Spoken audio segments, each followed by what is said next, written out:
cher réseau. Aujourd'hui, donc, on va entamer une nouvelle playlist.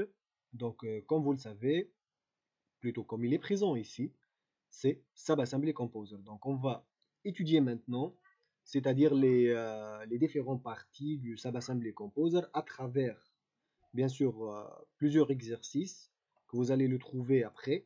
Juste, j'ai préparé quelques dossiers, on va dire, des éléments qu'on va le modéliser sur Subassembly Composer.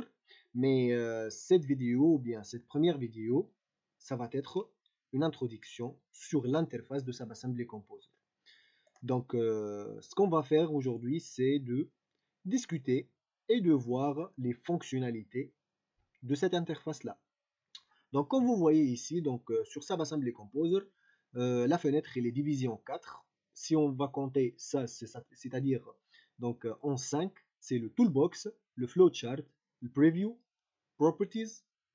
Ici, c'est, on va dire, une multiple des choses parce que Package Setting, Input, Output, Target Parameter, Super Elevation, Count et Event Viewer. Juste nota, c'est Subassembly Composer, c'est toujours en une version anglaise et on n'a pas des versions françaises. Donc ça va être tous les outils, ça va être mentionné en anglais. Donc qu'est-ce qu'on va décortiquer maintenant? On va décortiquer la première partie, c'est le toolbox. Le toolbox, ça concerne principalement les outils qu'on va les utiliser pour modéliser notre composant. Euh, dans la géométrie, ou bien géométrie, qu'est-ce qu'on va avoir? On va avoir les points, bien sûr, c'est des points. C'est tout simplement des positions de la composante. Pour construire un élément, donc on a besoin des points, des links ou bien des lignes, c'est-à-dire, et bien évidemment des surfaces. C'est ça les formes, on va dire, basiques. Les formes avancées, ou bien les géométries avancées, c'est les intersections des points, les courbes. Surface link, c'est lorsqu'on va suivre, on va dire, target paramètre ou bien ciblage. Daylight rounding aussi, c'est de faire des formes ronds, on va dire. Pour les daylight, c'est en anglais daylight, en français c'est les talus. Et get mark points. Get mark points, c'est-à-dire de fixer par exemple ou bien de mettre des points de marquage, comme il est mentionné par exemple celle-là. Si on veut par exemple changer les points de marquage, on va utiliser forcément. Filet arc, c'est bien sûr, c'est de faire des raccords par exemple. Offset, géométrie, c'est comme il est mentionné. Offset, c'est-à-dire le décalage. Si on veut faire par exemple, si on a une angle droit par exemple, comme il est mentionné ici, mais on n'est pas de cette forme-là exactement, on est éloigné à peu près de 2 mètres par exemple. Je fais de bêtises, hein, mais juste pour me comprendre, pour me comprendre plus. Donc on fait en être espacé, c'est-à-dire de 2 mètres. Cet outil, il nous offre cette fonctionnalité. Et loop géométrie, c'est quoi loop géométrie? C'est lorsqu'on fait par exemple une action. Je te montre des exemples réels qui sont créés déjà sur Civil et je te montre l'accès de voir ces exemples-là. Hein. Vous inquiétez pas, juste ici, discussion sur les éléments quoi. Donc, je t'ai dit que, comme je vous ai dit plutôt, comme le loop géométrie, lorsqu'on a par exemple un angle droit qu'on voulait faire des répétitions 10 fois par exemple, on utilise cet outil-là. Auxiliary, c'est-à-dire c'est les points ou bien les composants ou bien les outils fictifs. C'est-à-dire il nous servira de résoudre des problèmes dans la modélisation ou bien il nous donne des solutions, mais on ne veut pas réellement qui va être présent dans notre modèle lorsqu'on va le positionner ou bien les importer sur Civil. D'accord? C'est, on va dire autrement dit, ce sont des outils ou bien des composants euh, invisibles. Mais il nous servira de bien modéliser notre composant. Ici, c'est le workflow, c'est-à-dire la zone où on va ajouter tous ces éléments-là. C'est flowchart, c'est comme vous avez vu ici, ce sont des programmations visuelles. Si je vais par exemple mis comme ça, juste nota aussi, pour mettre un élément, il faut sélectionner l'élément et de maintenir la sélection et de faire passer la curseur vers le flowchart et de relâcher. Elle va se positionner. Donc il faut faire très attention à ça, hein. Suppression, on a. Si on sélectionne l'élément, bien sûr, directement, la propriété s'affiche. Mais on va revenir sur ça. Donc, comme je t'ai dit, comme je vous ai dit plutôt, excusez-moi, le flowchart, on va le comparer comme un dossier. D'accord? On peut même faire un flowchart sur un flowchart, hein. C'est comme vous voulez. Les séquences, c'est-à-dire, c'est comme un sous-dossier dans le dossier. C'est-à-dire si on a un dossier qu'on voulait le séparer sur des sous-dossiers, puisqu'on a plein de choses à faire séparément, cet outil, ça concerne principalement la séquence. La décision, bien sûr, comme il était mentionné, c'est-à-dire on va faire ou on va prendre une décision ou bien on va préciser des conditions. C'est-à-dire si on va prendre l'exemple d'un talus ou bien d'une structure de chaussée, du voirie, où on va faire un demi-profil dans la partie de déblai et la partie remblai. Qu'est-ce qu'on va faire? Donc on va utiliser cet outil-là pour faire la condition de déblaiement et bien notamment le remblaiement. Et si on va passer sur le switch, c'est quoi le switch? C'est de basculer vers une autre chose. C'est-à-dire si vous avez, toujours je vais faire des exemples dans le domaine pour me comprendre plus et de mettre, c'est-à-dire votre cerveau dans des exemples réels, quoi.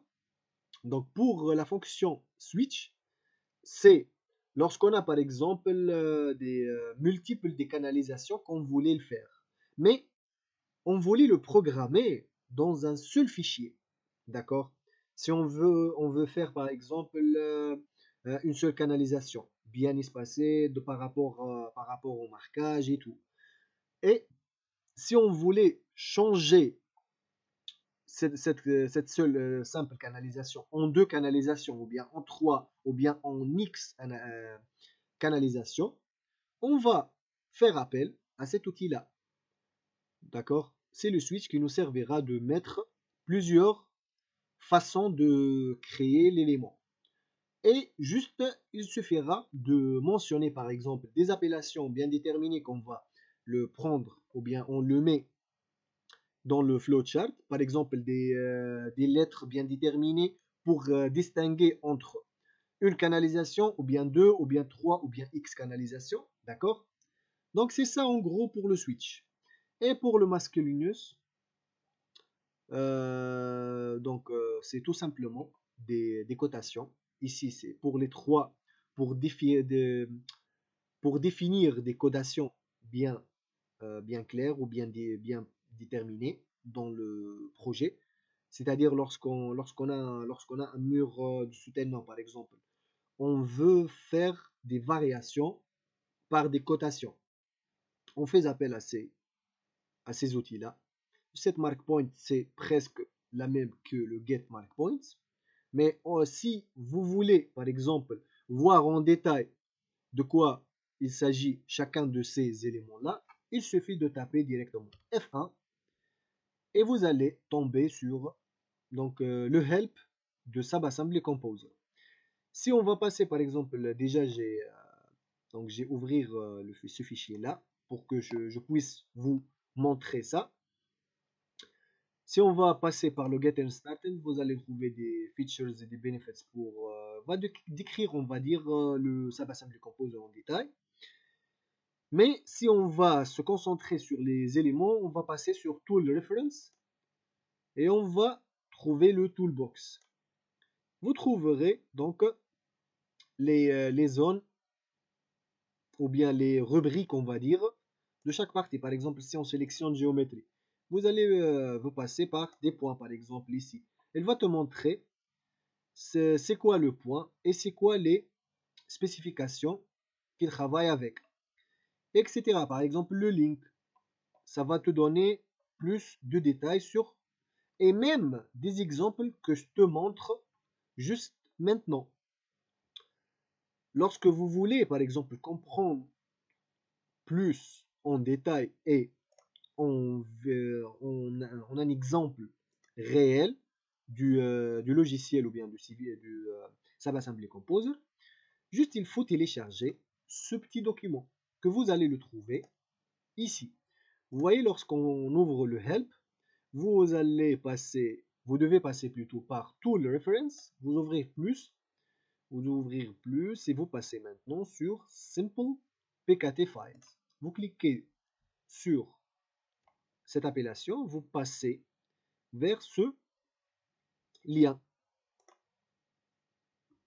Elle va te présenter une autre fenêtre. Directement, il faut cliquer sur cette appellation ou ce lien qu'il est en fichier zip et vous allez trouver ces différents PKT.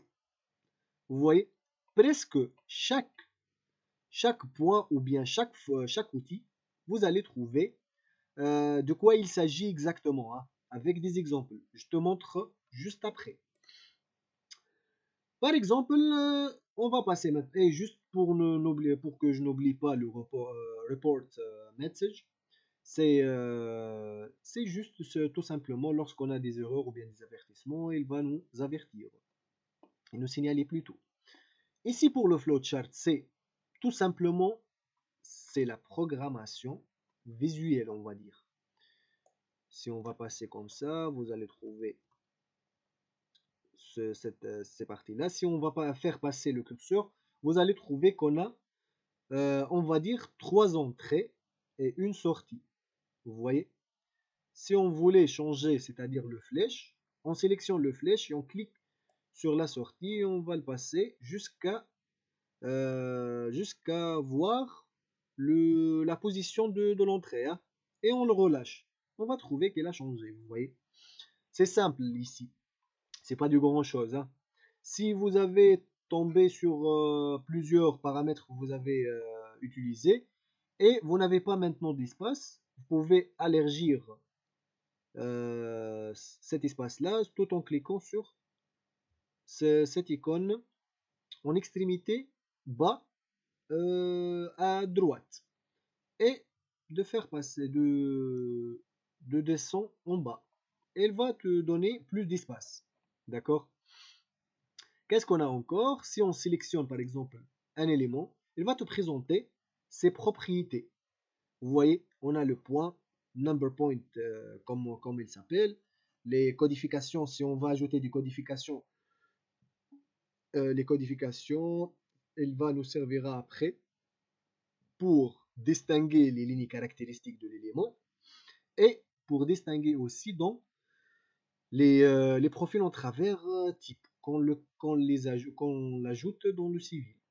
Les points géométrie type, comment on va travailler avec ce point-là par exemple delta x, delta y, interpolation point, etc., etc. On a plein de fonctionnalités ici, hein. Les points géométrie properties, c'est tout dépend bien sûr de type que vous choisissez, hein. Ça change avec le type ici. Bien évidemment, on a le link aussi, ou bien une ligne qui peut être liée sur le point, avec le point, et ses codifications, etc., hein. On va passer maintenant sur le preview, c'est-à-dire le preview, c'est lorsqu'on va modéliser visuellement dans le flowchart, on voit bien qu'est-ce qu'il va se passer dans ces changements. Par exemple, si je vais sélectionner celle-là et je vais mentionner par exemple 1. Lorsque je clique sur Fit to Screen, elle va te positionner. Attendez, ici, on supprime celle-là. Fit to Screen. Attendez, ici c'est l'origine. Ah, on a dit Y. On fait des zooms s'il n'a pas marché le Fit to Screen. Mais bon, je vais taper un autre point. Je vais marquer par exemple par rapport P1, je vais marquer 2. Vous voyez, si je vais cliquer sur Fit to Screen, maintenant il va te présenter directement l'élément. Vous voyez, il va agrandir ce que tu es en train de faire, quoi. Si vous avez des codifications ou des commentaires, lorsqu'on coche celle-là, vous allez trouver donc des visualisations. Par exemple ici, si on va mentionner des codifications, les codifications doivent être mentionnées par des guillemets comme ça. Par exemple, axe, je vais mentionner entrée. Lorsque je clique ou bien je coche code, vous allez le trouver comme ça. Vous voyez? Et on passe maintenant sur, on va dire, la rubrique qui comprend plus de détails ou bien plus de rubriques. Pourquoi? Parce que comme vous voyez ici, elle est divisée en 6 parce que la première, ça correspond au package settings, c'est-à-dire la partie où on va nommer notre modèle, ou bien on fait des descriptifs, ou bien on fait des images à cet élément-là.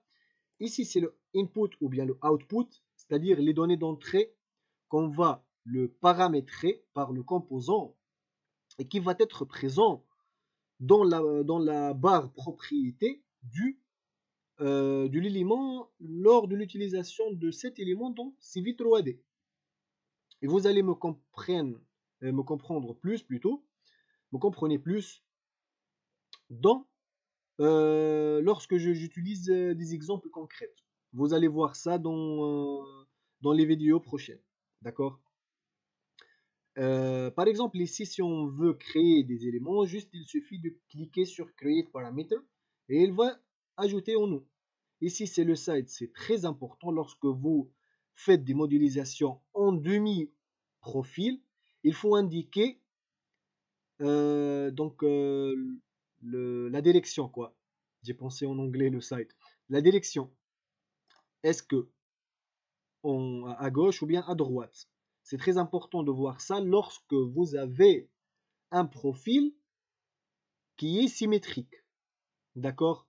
Parce que si vous n'utiliserez le site, la fenêtre du miroir dans le Civil 3D, elle ne va pas marcher. Je parle la fenêtre du miroir lors de l'utilisation du composant, lors de la sélection plutôt du composant, elle va t'ouvrir une rubrique. Donc cette rubrique-là, elle contient l'outil que je parle, c'est le miroir. Elle va être éteinte.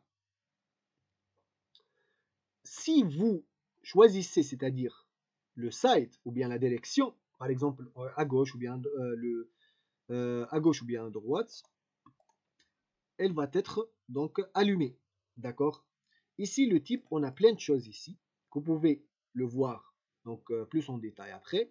Ici, par exemple, c'est le plus fameux et les plus souvent qu'on les utilise. Par exemple, le double, c'est des nombres. Le string, c'est des lettres.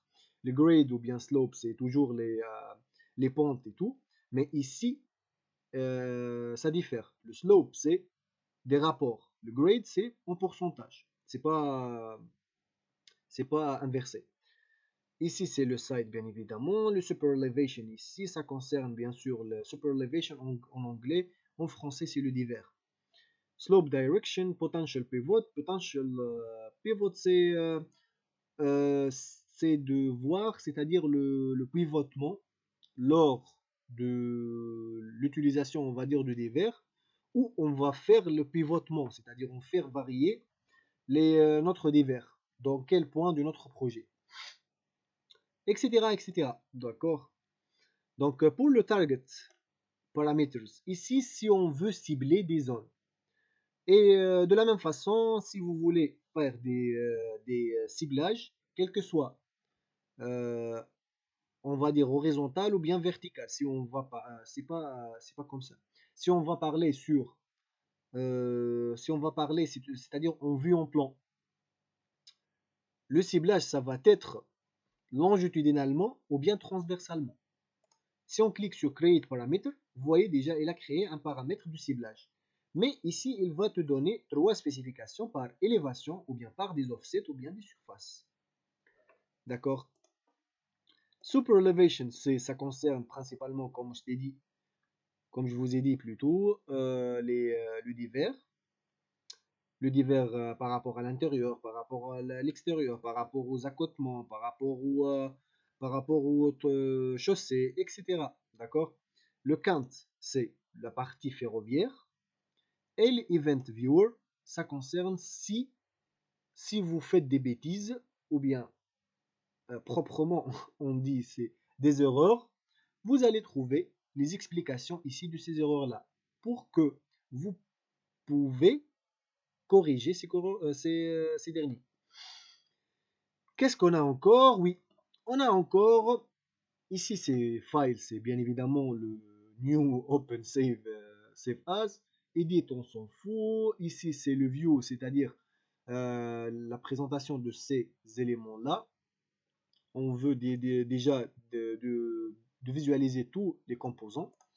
Define, c'est très important. Ici, si on va définir par exemple des codifications qu'on veut les ajouter, on peut les importer,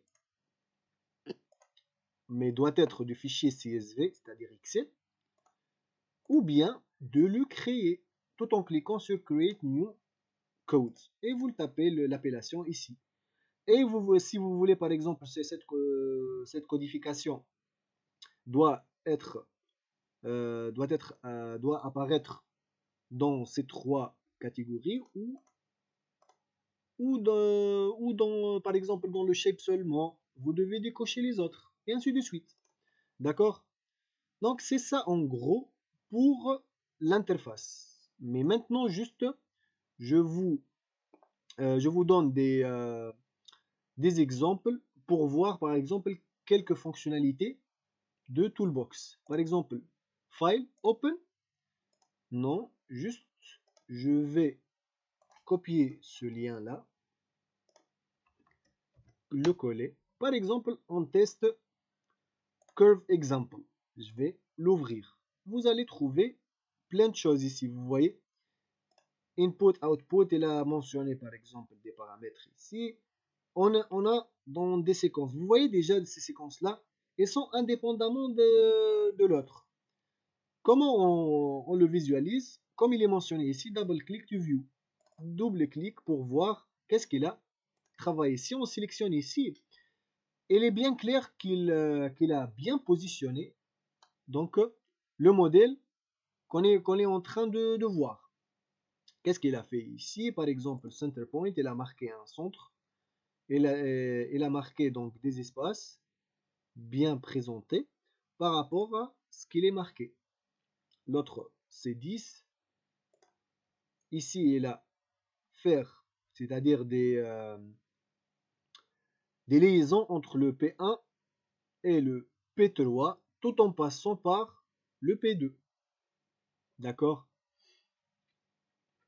Mais si vous visualisez bien ici, la précision, elle est médiocre. Parce qu'il n'a pas joué sur Arc Tessellation. Si on va modifier celle-là, vous allez voir qu'il se rapproche en arc. D'accord? Elle a été améliorée. Si on veut revenir en arrière, on clique ici, on va trouver comme un chemin. On clique ici, on revient en arrière. Vous voyez? Elle a travaillé ici par les trois types qui nous donnent le logiciel sur le curve, par le arc general, ou bien par des 3 points, ou bien par le parabole. Vous voyez?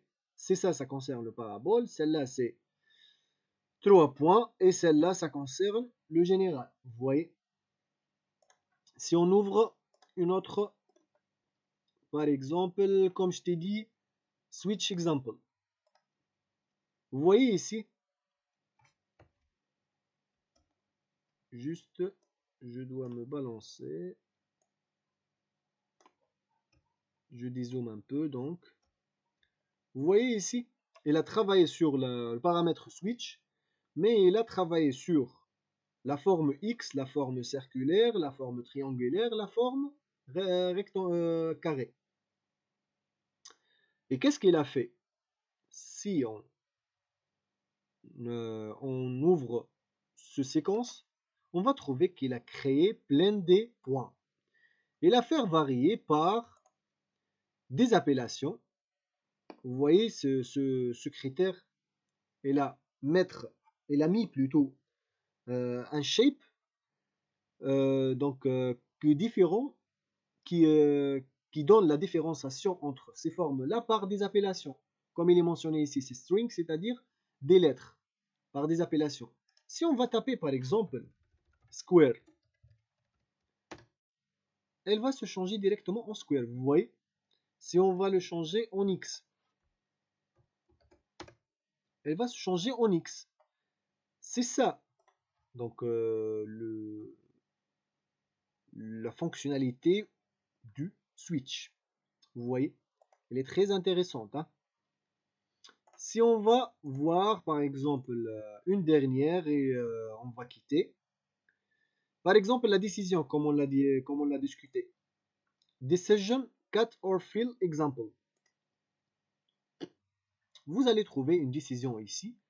Cette partie, ça concerne le cut et l'autre partie, ça concerne le fill. Fill en anglais, c'est le remblai. Cut, bien sûr, en anglais et en français, c'est le déblai.